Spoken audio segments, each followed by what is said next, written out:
Hello, sports nuts. The Big D's back for another episode of the Big D podcast. Before I bring in my mate from the UK, please subscribe, like, and share the Spunky Structum Sports YouTube page where it is Thanksgiving week. And so I hope everybody celebrates with lots of turkey legs and touchdowns. Also, check out the Big D podcast for audio listeners, Spotify, and Apple.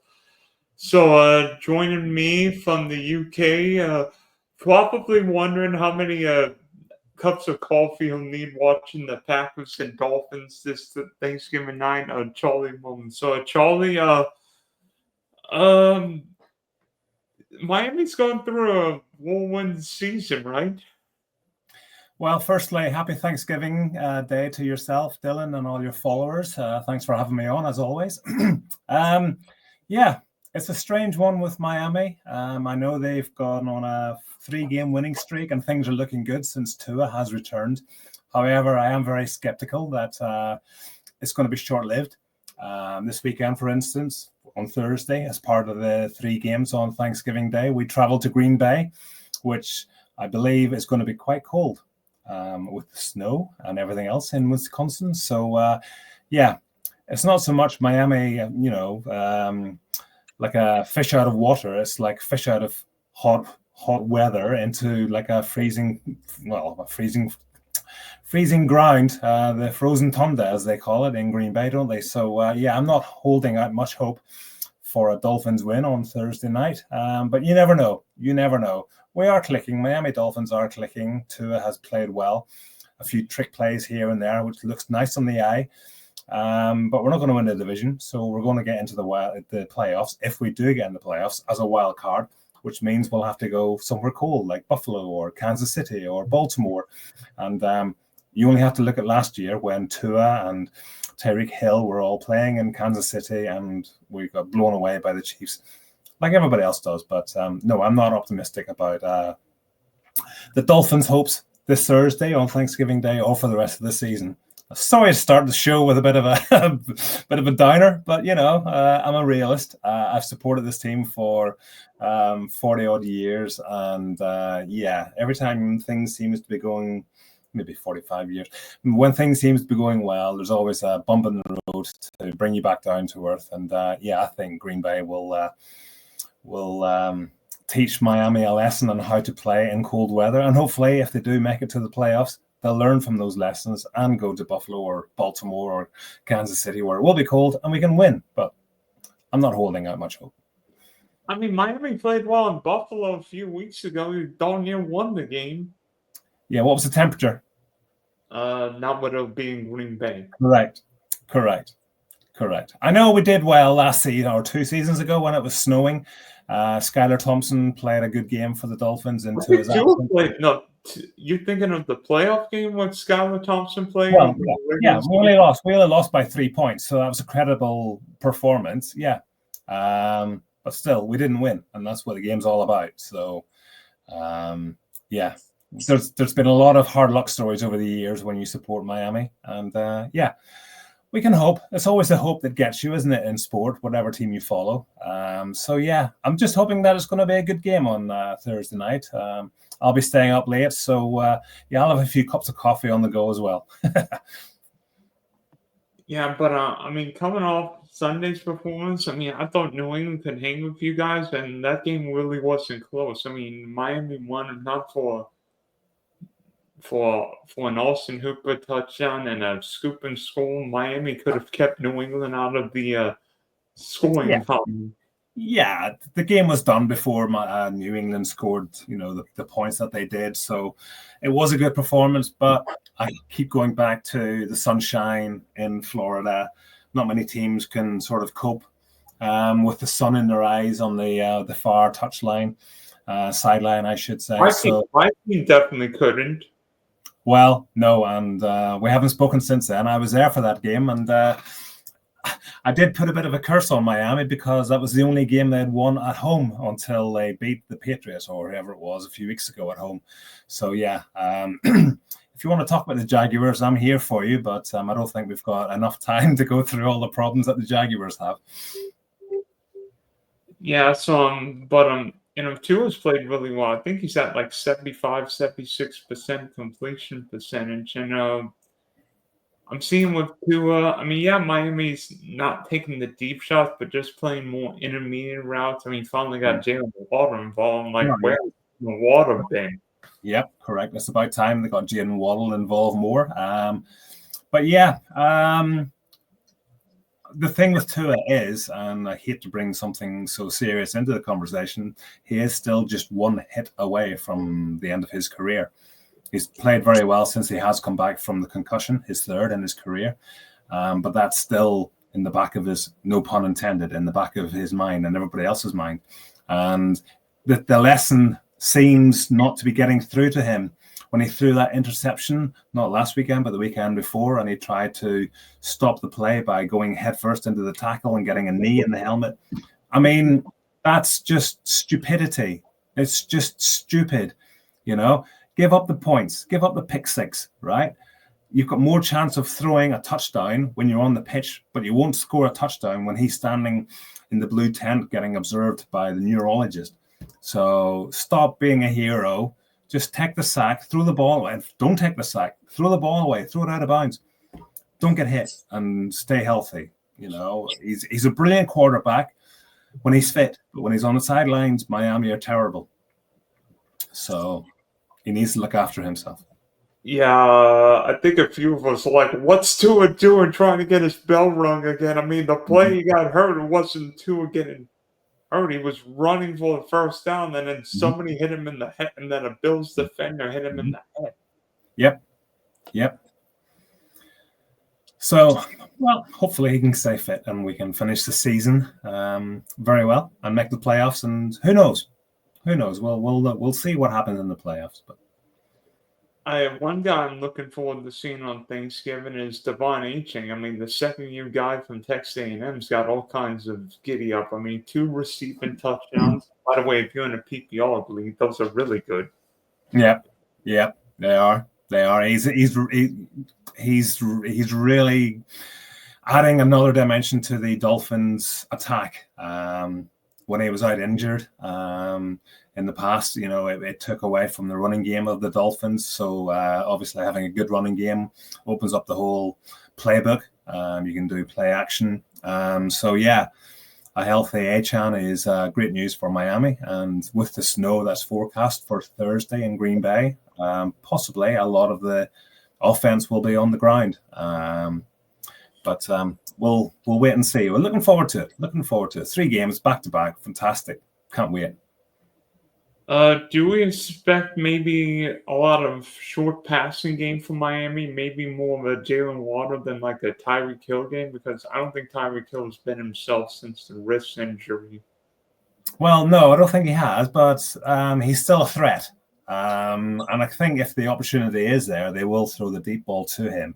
Whether, you know, they've got some sort of a snow play planned. You know, the footing might be very treacherous for cuts and things like that. But I'm sure Mike McDaniels will have something up his sleeve, and hopefully he has, and hopefully it will help the Dolphins find the end zone, which you know, they've done on a regular basis. They've scored like over 23 points in their last 5 games, I think it is. So yeah, it bodes well, but you know, we shall have to wait and see how Green Bay turn up. They're playing all right.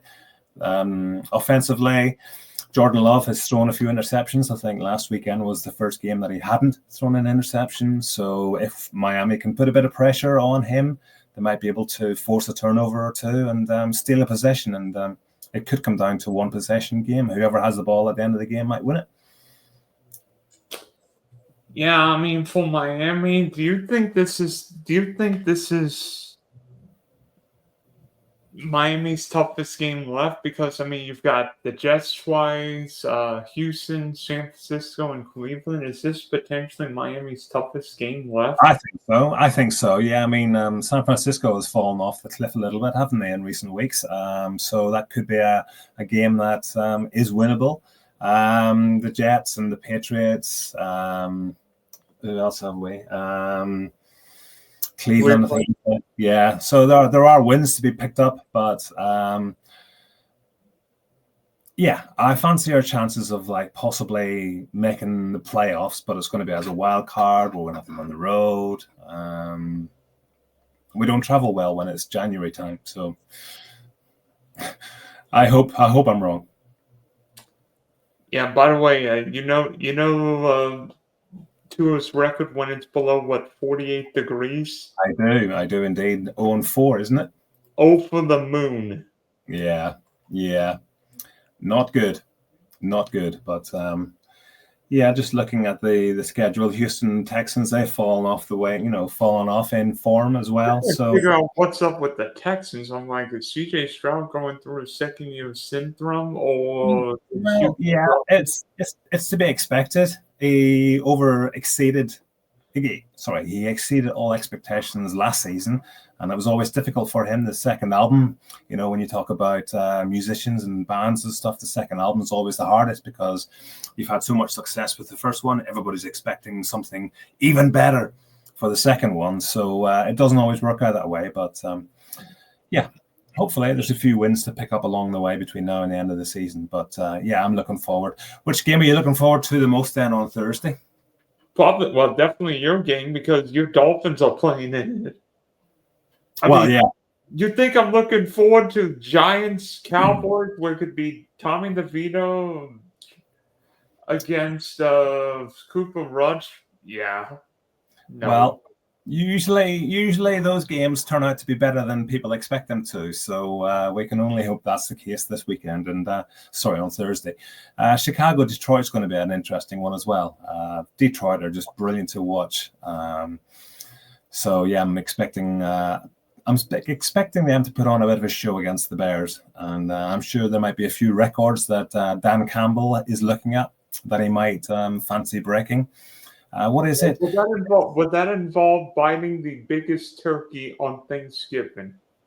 Oh God, yeah, or turducken in honor of John Madden. So yeah, I mean the Lions. I think it's 23, 24 games in a row where they've had 2 or more rushing touchdowns. It's the best since the Bengals in 1988, I think, with Ickey Woods and the like. So they've got a fantastic rushing game with Montgomery and Gibbs. So I expect one, maybe both of them to score this week on Thursday night. So. Oh, by the way, one of our teams only gave up 52 to the Lions. Well, yes. Let's move on from that, and let's not talk about your Jaguars too much. Did you know that the Jaguars are the only current team in the NFL who have not played on Thanksgiving Thursday? Come on, can we get Trevor on Thanksgiving? I don't care if we're 2-9. No, I think the organizers and the schedule makers are doing everybody a favor by keeping the Jaguars away from Thanksgiving fixtures. Jaguars and Titans on Thanksgiving next year, please. Well, make sure it's a late game so I can get some sleep. I'd appreciate that. So it'd be like that Thursday night game when we wore those color rush uniforms a few years ago. Yeah. How did that work out? So gosh, yeah. Against Derrick Henry. We know how that went. So what's your standout memory then from past Thanksgivings? I've got a couple. I mean, I remember the Tennessee Titans being the Detroit Lions the year that Detroit went 0-16. I remember some. How about the Mark Sanchez butt fumble? Oh, yes. Mm-hmm. When he ran into the butt of his offensive lineman, and Steve Gregory picked up the ball and scored the touchdown. That's a hit. Well, yeah, but do they come anywhere close to the Leon Lett error for Dallas against my Miami Dolphins, 1993, I think it was? What a play that was. I kept watching it today. It's just unbelievable. Unbelievable. And by the way, that play happened 31 years ago yesterday. Yeah, well, thanks for making me feel really, really old. Yeah, God. I was 23, blimey. Anyway, moving quickly on. I mean, that was just, unfortunately, if you're Leon Lett, he will be preparing himself to see that clip many, many times between now and the end of tomorrow night. Good Morning Football will probably have it, and it'll be on all the games coverage tomorrow night as well. The poor guy makes a genuine mistake, and he's not allowed to forget it, is he? The only thing that's worse for Leon is what happened in the Super Bowl. Well, yeah. Some people go through their careers without making any blunders like that, and unfortunately, he has 2 to his name. So, but he's got 3 Super Bowl rings, so that doesn't. Yeah. So, ultimately, with this game on Thursday, I mean, we know what happened when these teams played 2 years ago. Miami started fast, and 2 were concussed, and ultimately Green Bay won. So, how do you think Miami stays in this game and wins in Lambeau? Well, just be smart with the ball, protect the ball. Don't try and be too adventurous with every play. Just gradually, methodically make your way downfield. Take the big plays if they open up, but don't do anything foolish. Defensively, stick to your assignments. Try and pressure Jordan Love into an error. Same as any game. So yeah, I'm looking forward to it. And well, let's be optimistic. I think Miami's got to run the ball, short passes. I mean, and then hope Jordan Love throws his interception hands on, because I mean, he might give 1 or 2 to you guys. I mean, Jalen Ramsey, maybe Chop Robinson will chop some cheese heads. Yep. I'll give you a little stat. You'll enjoy this. Miami's defense has not allowed a first quarter touchdown in their last 6 games, and the Packers defense has not allowed a first quarter touchdown in their last 7 games. So will that change on Thursday night? I think it will, and I think that the Packers will score a touchdown in the first quarter. I mean, you worried that Miami will freeze in Lambeau? Oh yeah, we will. Literally, and both senses of the word. Yeah, we will freeze. We will freeze on the stage, and we will freeze on the field. And then if Miami wins, and the narrative too can't win in cold weather.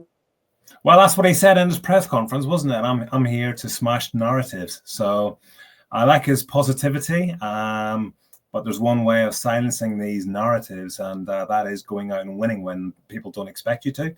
And I know that when Miami went to Buffalo last year and it was cold, and Mike McDaniels was wearing the "I only wish it was colder" t-shirt, that didn't work out. That didn't age very well, did it? So let's just keep a low profile. I didn't like what he did last week, Mike McDaniels, when he was sent to Max Crosby. We didn't have a play call. Just stop trying to be smart. Just do your job. Keep a low profile, and don't say things or do things that'll come back and bite you on the backside. You're under 500, man. Come on. So, listen, Dylan, I've got to go now. All right. So thanks for hopping on, Charlie. Wish you Dolphins well, and happy Thanksgiving, mate. Happy Thanksgiving to you too, and all your subscribers. Enjoy the football.